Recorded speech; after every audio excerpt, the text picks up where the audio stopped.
नमस्कार मो पाठशालार आउ एक नुआ सेसन रे आपन को स्वागत। यही वीडियो माध्यम रे आज आमे केतेक प्रमुख प्रधानमंत्री संपर्क रे किछि तथ्य आलोचना करिबा। भारतर प्रथम प्रधानमंत्री होउछंती जवाहरलाल नेहरू, जहाँकर प्रधानमंत्री रो कार्यकाल होउची 1947 मसीह 1964 मसीहा पर्यंत।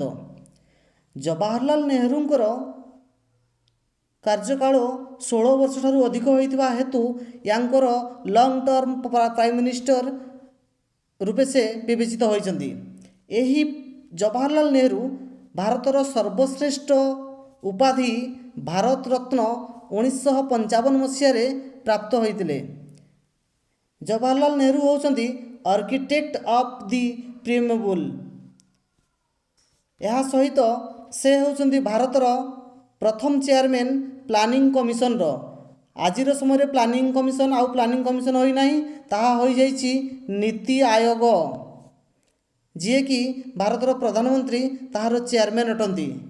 आमे जवाहरलाल नेहरूंकर जन्मतिथि को चिल्ड्रेन्स डे हिसाब रे पालन करिथाउ प्रतिवर्ष नवेम्बर मास 14 तारिख रे। एही जवाहरलाल नेहरू 1899 मसीहा नवेम्बर मास 14 तारिख रे जन्मग्रहण करथिले एवं 1964 मसीह रे तांकर देहांत होइतिला। एवं एही नेहरू जींकर रेस्टिंग प्लेस होउची शांतिवन। एबे आसंतु आलोचना करिबा आम भारतर द्वितीय प्रधानमंत्री संपर्क रे। तांकर ना होउची लाल बहादुर शास्त्री। लाल बहादुर शास्त्री होउचंदी आम भारतर द्वितीय प्रधानमंत्री। लाल बहादुर एही शास्त्री उपाधिटी 1926 मसीह रे काशी विद्यापीठों ठारू प्राप्त करथिले। लाल बहादुरंकर फेमस स्लोगान टी होउची जय जवान जय किसान। लाल बहादुर शास्त्री समस्तंक निकट रे मैन ऑफ पीस नाम रे परिचित। एवं लाल बहादुर शास्त्री एकमात्र प्रधानमंत्री जी कि आम भारत बाहर मृत्युवरण घटीला तास्केंट ठारे। लाल बहादुर शास्त्री 1904 मसीह जन्म होई 1966 मसीह तांकर देहांत होइतिला। एवं लाल बहादुर शास्त्रींकर रेस्टिंग प्लेस होची विजय घाट। एबे आसंतु आलोचना करिबा भारतर आउ जने प्रमुख प्रधानमंत्री जहाँकर नाम होची मोरारजी देसाई। मोरारजी देसाई होउचंदी आम भारतर सबुठारू ओल्डेस्ट प्राइम मिनिस्टर।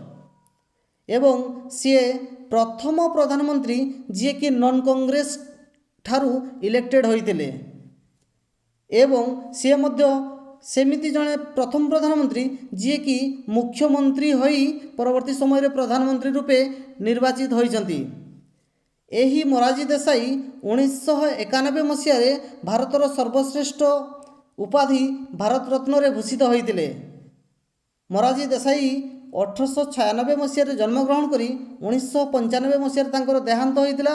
एवं मोरारजी देसाईंकर रेस्टिंग प्लेस होची अभय घाट।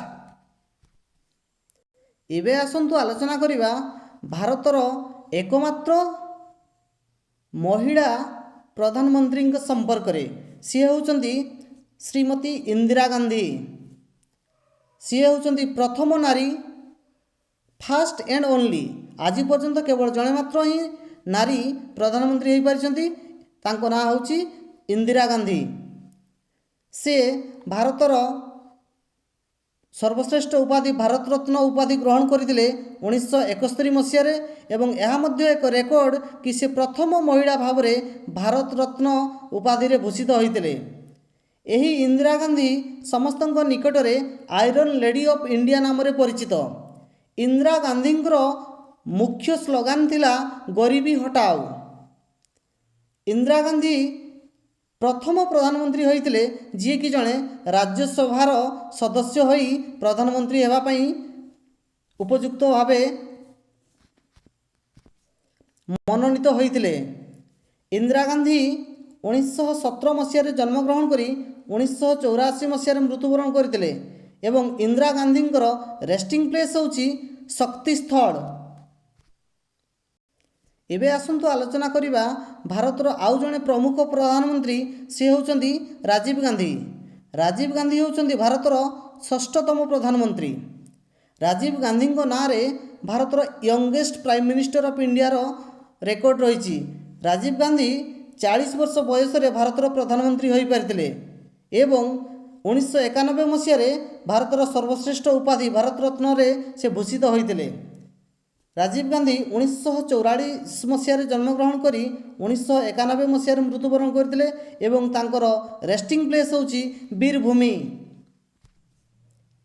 ଏବେ ଆସନ୍ତୁ ଆଲୋଚନା କରିବା ଭାରତର ଆଉ ଜଣେ ବିଶିଷ୍ଟ ବା ପ୍ରମୁଖ ପ୍ରଧାନମନ୍ତ୍ରୀ, ଯାହାଙ୍କ ନାମ ହେଉଛି ପିଭି ନରସିଂହ ରାଓ। ପିଭି ନରସିଂହ ରାଓ ହେଉଛନ୍ତି ଭାରତର ନବମ ପ୍ରାଇମ୍ ମିନିଷ୍ଟର। ତାଙ୍କର କିଛି ଜଣାଶୁଣା ନାମ ହେଉଛି ଚାଣକ୍ୟ ଅଫ୍ ମଡ଼ର୍ଣ୍ଣ ଇଣ୍ଡିଆ ଏବଂ father of India economic reforms. ତାଙ୍କରି ସମୟରେ ବା ତାଙ୍କରି ଲିଡରସିପ୍ ଅଣ୍ଡରରେ ଇଣ୍ଡିଆ ଆଡ଼ପ୍ଟ କରିଥିଲା LPG ରିଫର୍ମସ୍, ବା ଯାହାର ପୁରା ନାମ ହେଉଛି ଲିବରାଲାଇଜେସନ୍, ପ୍ରାଇଭେଟାଇଜେସନ୍ ଏବଂ ଗ୍ଲୋବାଲାଇଜେସନ୍। ଦୁର୍ଭାଗ୍ୟବଶତଃ ଏହି ପିଭି ନରସିଂହ ରାଓଙ୍କ ସମୟରେ ହିଁ ବାବରି ମସଜିଦ୍ ଘଟଣା ଘଟିଥିଲା। ଏହି ପିଭି ନରସିଂହ ରାଓ 1921 ମସିହାରେ ଜନ୍ମଗ୍ରହଣ କରି 2004 ମସିହାରେ ମୃତ୍ୟୁବରଣ କରିଥିଲେ। ପିଭି ନରସିଂହ ରାଓଙ୍କ ସମୟରେ ହିଁ ଭାରତ ଅର୍ଥନୈତିକ ସଙ୍କଟର ସାମ୍ନା ହେବାକୁ ପଡ଼ିଥିଲା। ସେହି ସମୟରେ ପିଭି ନରସିଂହ ରାଓ ଏବଂ ଆମର ଡକ୍ଟର ମନମୋହନ ସିଂ ଭାରତକୁ ଏକ ବଡ଼ ବିପତ୍ତିରୁ ଉଦ୍ଧାର କରିଥିଲେ। ଏବେ ଆସନ୍ତୁ ଆଲୋଚନା କରିବା ଆଉ ଜଣେ ପ୍ରମୁଖ ପ୍ରଧାନମନ୍ତ୍ରୀ, ତାଙ୍କର ନାଁ ହେଉଛି ଅଟଳ ବିହାରୀ ବାଜପେୟୀ, ଯିଏକି ଡିସେମ୍ବର ମାସ 25 ତାରିଖ ବା ଖ୍ରୀଷ୍ଟମାସ ଡେରେ ଜନ୍ମଗ୍ରହଣ କରିଥିଲେ। ଭାରତ ପାକିସ୍ତାନ ସହିତ 1999 ମସିହାରେ କାରଗିଲ ଯୁଦ୍ଧ ସାମ୍ନା ହେବାକୁ ପଡ଼ିଥିଲା। ସେହି ସମୟରେ ପ୍ରଧାନମନ୍ତ୍ରୀ ଥାନ୍ତି ଅଟଳ ବିହାରୀ ବାଜପେୟୀ। ଅଟଳ ବିହାରୀ ବାଜପେୟୀଙ୍କର ସ୍ଲୋଗାନ ହେଉଛି ଜୟ ଯବାନ, ଜୟ କିଷାନ, ଜୟ ବିଜ୍ଞାନ। ଭାରତର ଇତିହାସରେ ଯେତେ ଜଣ ପ୍ରଧାନମନ୍ତ୍ରୀ ହୋଇପାରିଛନ୍ତି, ସବୁଠାରୁ ସର୍ଟ ଟର୍ମ ପ୍ରାଇମ୍ ମିନିଷ୍ଟର ହେଉଛନ୍ତି ଅଟଳ ବିହାରୀ ବାଜପେୟୀ, ଯିଏକି 13 ଦିନ ପାଇଁ ପ୍ରଧାନମନ୍ତ୍ରୀ ହୋଇପାରିଥିଲେ ଆମ ଭାରତର। ସେହିପରି ଭାବରେ ଅଟଳ ବିହାରୀ ବାଜପେୟୀ 2015 ମସିହାରେ ଭାରତର ସର୍ବଶ୍ରେଷ୍ଠ ଉପାଧି ଭାରତ ରତ୍ନ ଗ୍ରହଣ କରିଥିଲେ। ଅଟଳ ବିହାରୀ ବାଜପେୟୀ 1924 ମସିହାରେ ଜନ୍ମଗ୍ରହଣ କରି 2018 ମସିହାରେ ମୃତ୍ୟୁବରଣ କରିଛନ୍ତି। ଆଲୋଚିତ ହୋଇଥିବା କେତେକ ପ୍ରମୁଖ ପ୍ରଧାନମନ୍ତ୍ରୀଙ୍କର ତଥ୍ୟ ଯଦି ଆପଣଙ୍କ ମନକୁ ଛୁଇଁଥାଏ ବା ଏହି ତଥ୍ୟ ଆପଣଙ୍କର କୌଣସି କାର୍ଯ୍ୟର ଆବଶ୍ୟକତାକୁ ପୂରଣ କରିଥାଏ, ତେବେ ଚ୍ୟାନେଲଟିକୁ ସବସ୍କ୍ରାଇବ୍, ସେସନଟିକୁ ଲାଇକ୍, ସେୟାର କରିବାକୁ ଭୁଲିବେନି। ଧନ୍ୟବାଦ।